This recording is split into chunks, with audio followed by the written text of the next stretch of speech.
Big stories. The Philippines' first storm of 2023 continues to make its way over the country.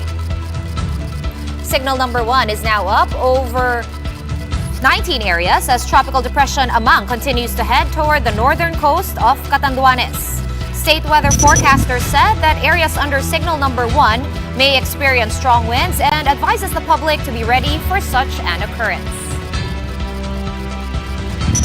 The U.S. national emergency is in response to COVID-19 has ended. U.S. President Biden signed the measure terminating the emergency 3 weeks before it's set to expire. The U.S. Congress moved to speed up the end of the national emergency as it aims to expedite agency preparations for a return to normal operations.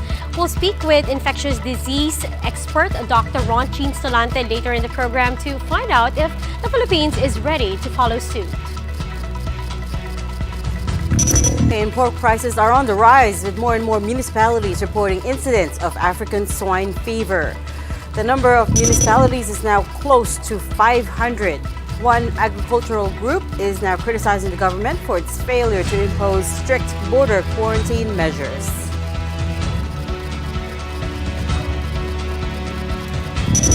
From the nation's capital, I'm Sean Yao. I'm Riza Diaz. And I'm Regina Lay. This is the big story tonight.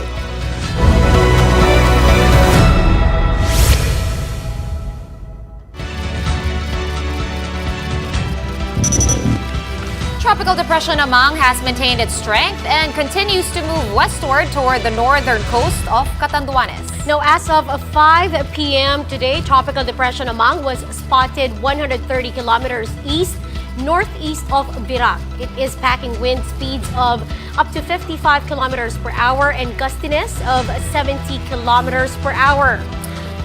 Amang is forecast to track generally westward or west-northwestward towards Bicol region before turning west-northwestward for the remainder of the forecast period. Signal number 1, meanwhile, has been raised over several parts of Luzon and over northern Samar, and eastern Samar in Visayas. Let's get more updates on Tropical Depression Amang with Pag-asa weather specialist Obet Padrina. Good evening, magandang gabi, Obet, and welcome to the big story. Thanks for joining us. My first question to you is Pag-asa expecting Amang to develop into a typhoon at this point? Well, at this, good evening first, no. At this point, actually, the development into a typhoon, actually, that's already that's around signal number 4.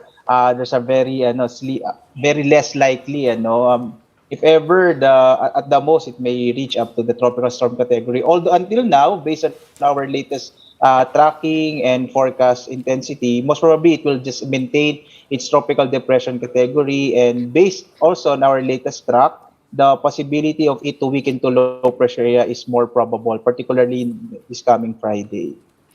All right, Obet, we can see the forecast track. It is traversing over the landmass of central Luzon, somewhere around there, before it exits on the western coast into the West Philippine Sea. Is that the normal track for typhoons around summertime or April or May? Yeah. Actually, as of now, no, our track is actually based on the latest Pag-asa track. It will track the area of Isabela. And actually, that area of Isabela, that's in Cagayan Valley region, most probably it will reach only the low pressure category. So it will weaken to low pressure category. So that particular track of it will reach up to the West Philippine Sea. As of now, it's somehow unlikely, based on the latest track of Pag-asa. So what we're looking at right now, it will affect particularly the areas of eastern section of Luzon up to the area of Cagayan Valley. But are we expecting other weather disturbances in the coming weeks? Is there anything in the radar as of the moment? Well, as of the moment, only Amang, only the tropical depression Amang is the one that we are currently monitoring right now. And tell us, how's the weather going to be like, specifically in Metro Manila in the coming days? Yeah, particularly in Metro Manila, we can expect cloudy skies with some scattered rain showers and thunderstorms, meaning around light to moderate rains is expected in Metro Manila around Thursday, when it will when the typhoon or tropical depression Amang will move around near the eastern section of Luzon. So that's what we're looking at right now. So by tomorrow, we can expect some partly cloudy to cloudy skies or some cloudy skies with some scattered rain showers. But the higher probability of rains will happen most probably around Thursday. All right, thank you for joining us. That was Pagasa Weather Specialist, Mr. Obet Badrina. Meanwhile, more and more Filipinos continue to be affected by the outbreak of the African swine flu, now which has been detected in 460 municipalities in 54 provinces. Mobile journalist Kyla Makantan tells us more in her report. From 2 whole pigs, Mang Mike now sells only half a pig or sometimes even less at the market. This is due to the high price caused by the effect of African swine fever or ASF. The price of pork shoulder or kasim has gone up from 300 pesos per kilo to 330 pesos, while the price of pork belly has also increased from 340 pesos per kilo of 380 pesos. Mahal kasi. Simula nung kasi bawal ang biyahe ngayon ng baboy na tawid dagat. Binawal. Based on the validated data of the Bureau of Animal Industry, 137 barangays have confirmed cases of ASF. Local governments continue to validate and take action to prevent the spread of the disease. For affected hog raisers, financial assistance is available from the Philippine Crop Insurance Corporation, where they can receive 10,000 pesos per pig. Ang biosecurity po ay kailangan paigtingin. We are also strengthening yung information campaign para po malaman ng ating mga hog raisers na meron pong PCIC na matatakbuhan at pwede po silang tulungan. But according to SINAG Executive Director Jason Cainglet, this problem will not be resolved unless the bigger root cause is addressed: strict quarantine control. Higpit natin sa local producers, movement ng baboy within municipalities, within provinces, within regions, but our ports are very open, untested. Ang lahat ng pumapasok sa imported pork, they are never tested for the past 4 years. So talagang hindi matitigil ang ASF if we don't do the basic trade remedy, which is quarantine control. The Agriculture Department, meanwhile, has assured that they are doing everything they can to hasten the eradication of ASF. Sana po ito'y makontrol, hindi na mag-spread lalo para maprotektahan po natin yung mga areas na hindi pa apektado ng ASF to help us also ensure babalik na naman po tayo sa usaping food security. Now, what are some concrete actions that the DA has done to address ASF in the country? Mobile journalist Kyla Makantan is here to tell us just that. Kyla? Regina, among the measures currently being undertaken are the updating of the National Zoning and Improvement Plan for the prevention and control of ASF. The DA is also enforcing strict surveillance and investigation and intensifying coordination with LGUs. The agency also launched the Bantay ASF sa barangay to strengthen monitoring and control against ASF at the barangay level. The Integrated National Swine Production Initiatives for Recovery and Expansion, or INSPIRE, was also created to hasten hog repopulation in ASF-affected areas. Regina? All right, thank you so much for that report, Kyla. Moving on now to Justice Secretary Boying Remulla confirming that he personally met with former Negros Oriental Governor Pride Henry Teves. Remulla said that the meeting took place before the Holy Week. During the meeting, Remulla said the younger Teves reiterated that the public statements that he made in relation to the waiver of confidentiality that he signed. When asked if Teves offered other information, Remulla said they tried to avoid matters that would in any way compromise their positions. Remulla also mentioned that suspended Negros Oriental Congressman Arnie Teves is now in Cambodia. We discussed some of the matters at length, but of course we tried to avoid matters that would in any way compromise our position or his position, because he was in the presence of counsel. Congressman Teves, do you still know his word about... I think he's still in Cambodia. Cambodia? I think he's still there. Up next, the COVID-19 national emergency has ended in the U.S. after 3 years. We'll find out if the Philippines is ready to do the same with infectious disease expert Dr. Ronchin Solante when we return.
watching The Big Story here on One News.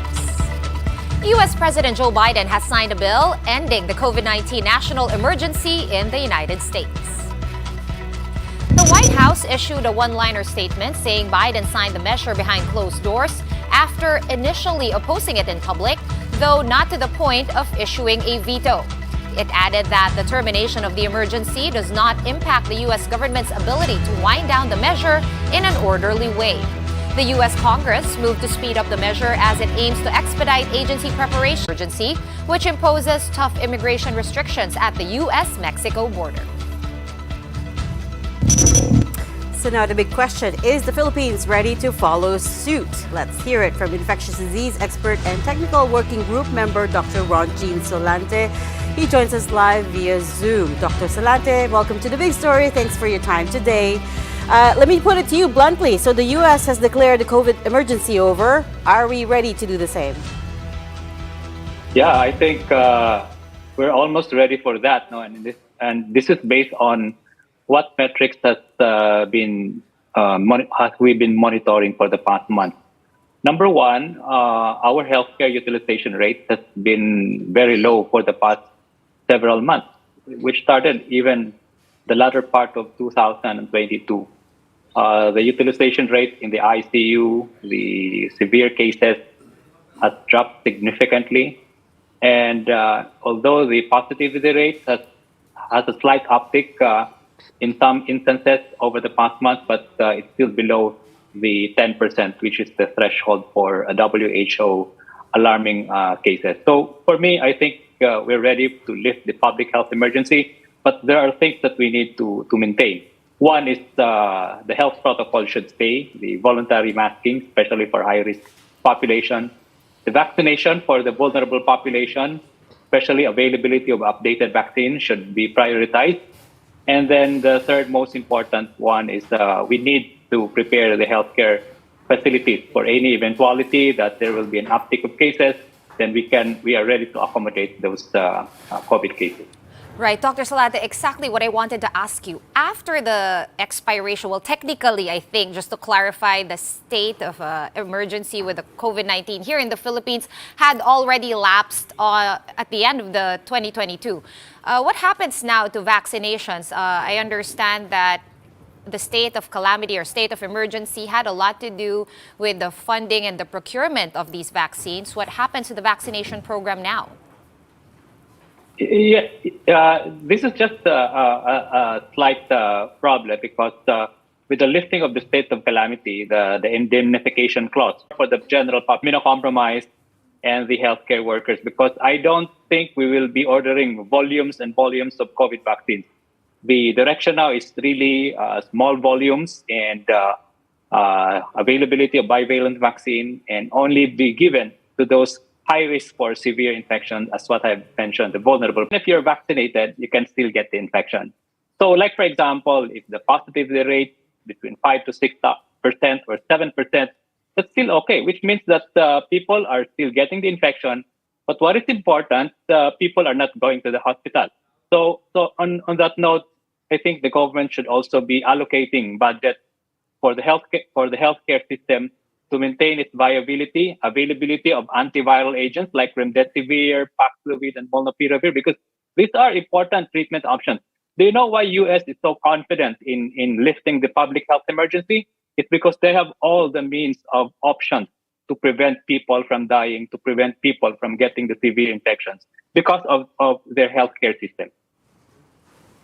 Well, here's hoping we get to that safe zone soon as well. Thank you so much for joining us, infectious disease expert and DOH advisor, Dr. Ronjean Solante. Balikatan 2023 kicked off today with new exercises set for Philippine and American troops. Brian Castillo with the details. The biggest military drills between the Philippines and the U.S. kicked off on Tuesday. Over 17,000 Filipino and American soldiers are expected to participate in the weeks-long exercises. The military drills will be held in northern and central Luzon, Palawan and Antique. A live fire exercise off Zambales near Panatag Shoal is also set, wherein troops will attempt to sink an old Philippine Navy vessel. The exercise seeks to assess the troops' preparedness in case of a threat from invaders at sea. Several incidents of alleged harassment from the Chinese have been reported in Panatag Shoal. More of making ourselves as an armed force be more efficient and effective to respond to any disaster response, terrorism, or any challenges that our country may face in the future. Filipino soldiers will also have the opportunity to operate some of the world's best and most modern military equipment from America's arsenal, most of which the AFP does not have in their inventory. This will also be the first time that a cyber defense exercise will be conducted. The fact that we're exercising cyber defense is testimony to the changing character of warfare and the fact that all of our services have to modernize and adapt to meet the threat that exists across the world. This year's Balikatan exercises will be held until April 28.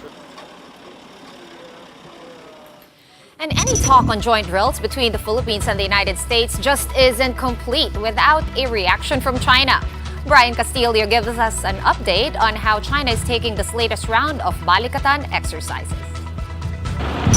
As far as China is concerned, the defense cooperation between the Philippines and the U.S. should not interfere with the disputes in the South China Sea. The Balikatan exercises comes right after China wrapped up its live fire drills near Taiwan. But just to clarify, Balikatan officials insist that the U.S.-Philippine drills are not a response towards China's recent military activities. Sean?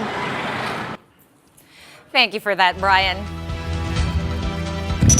Up next, the country's unemployment rate remained steady while underemployment eased in February. We'll look into that and more when the big story returns. Keep it here on One News.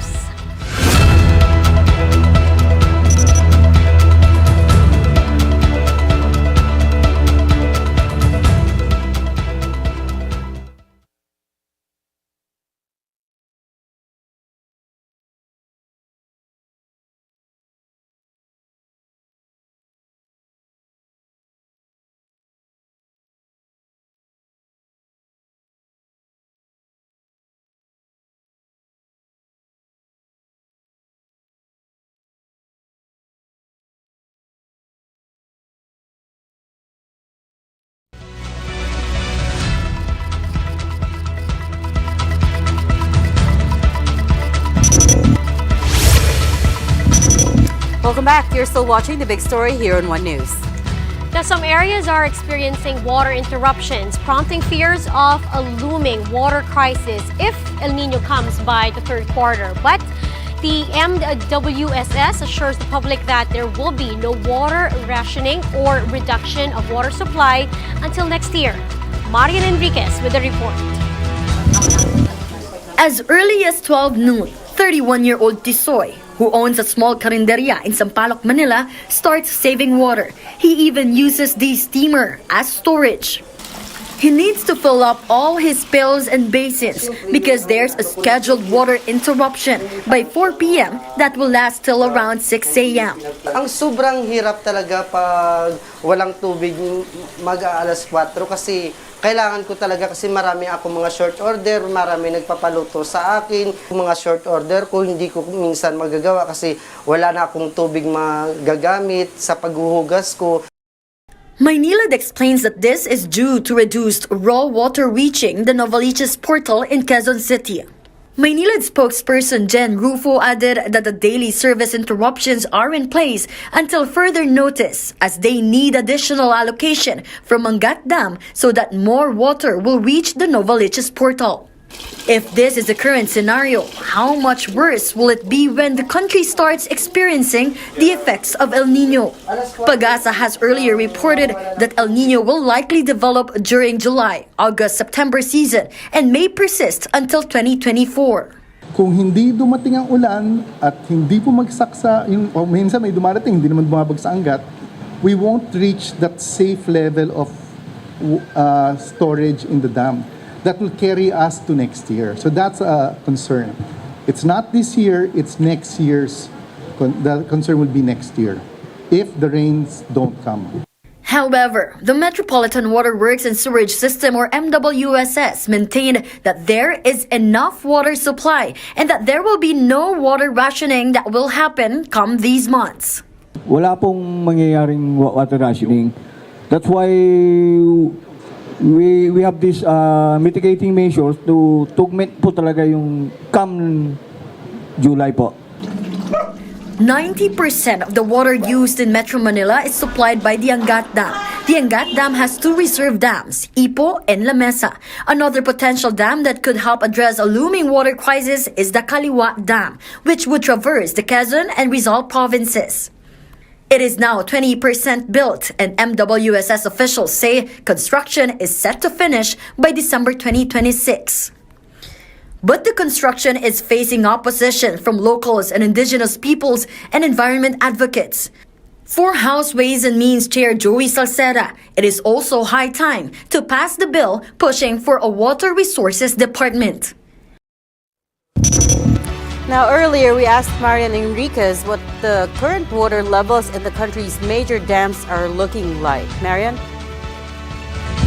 Yes, Reg, the MWSS's current water levels in the dams are still normal. Data from Pag-asa shows that La Mesa is now at 76.78 meter water level, still way above the critical level of 64.5 meters. As of this morning, water level at the Angat is at 199 meters, also way higher than the critical level of 180. But the MWSS wants to stay on guard by requesting an increase in allocating from Angat to refill both La Mesa and Ipo. They also guarantee that augmentation efforts are in place. Reg? All right, thank you for that update, Marian Enriquez. Good news as well on the labor front, with underemployment in the country easing in February. Fewer Filipinos were on the hunt for additional work in February, with the underemployment rate clocking in at 12.9%.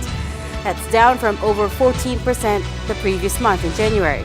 The jobless rate in February, meanwhile, remained flat at 4.8%. Despite the improvements, some economists say there's little cause to celebrate, noting weakness in the job quality in some key sectors.